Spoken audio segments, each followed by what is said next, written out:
Hi, I'm Loren, and I'm here to talk to you today about why I decided to live in a camper van. I spent 2 years full-time living in this Ram ProMaster van, and now I live and travel in it part-time. There are a few reasons why I decided to live in a van instead of an RV, a traditional tiny home, or a schoolie.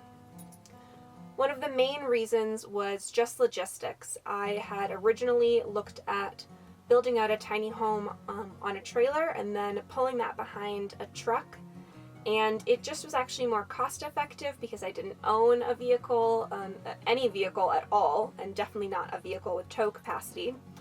So it was a cost savings for me to purchase something that was both the home and the vehicle in one package, which a van is a great option for.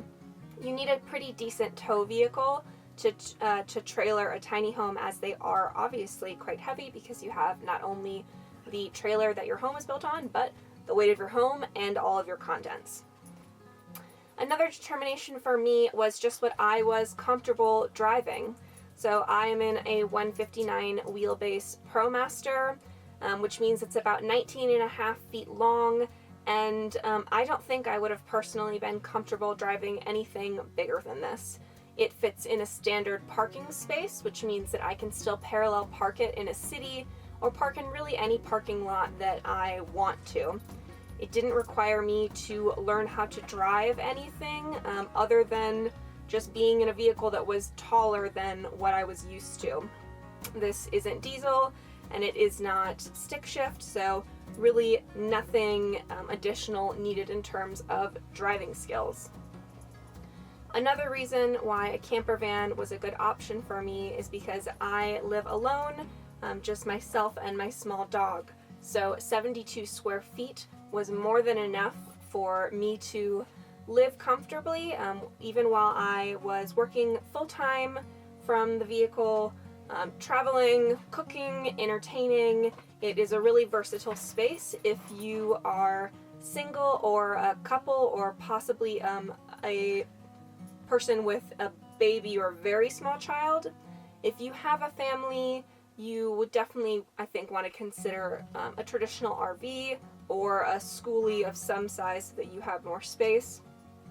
Even as a couple, you may want to consider the extended body versions of the popular camper vans to give you a little bit of extra room, especially if you think you'll want a shower. Having that extended wheelbase and the extended body typically is the amount of space that it would take to keep keep traditional van layouts as they are, but also give you that extra space. Another reason I went with a camper van is that they look pretty unassuming, so it's really easy to stealth camp. I don't live in a white vehicle, so I'm not trying to pretend like I am in a work van, but it is quite easy to pretend like you are just parking in an RV, and people aren't really concerned about RVs parking overnight on residential streets. I think if you parked a schoolie, on the street in Denver, you would likely get a ticket.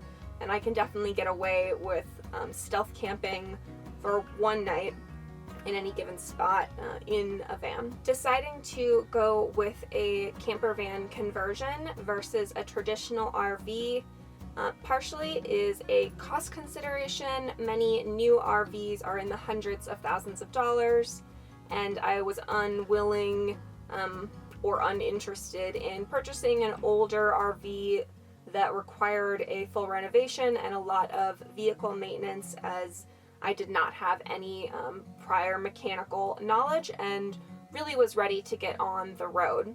Having a camper van that is within a new vehicle allowed me to have the full warranty. I also loved that with a custom camper van conversion, you can make the interior reflect your design aesthetic versus a traditional RV that kind of, even if you decorate it, it has sort of a standard RV feel. Obviously, that is not the case with renovated older RVs. People got them entirely and make them look like these really beautiful tiny homes on wheels, but again, I was not interested in doing a full-scale renovation.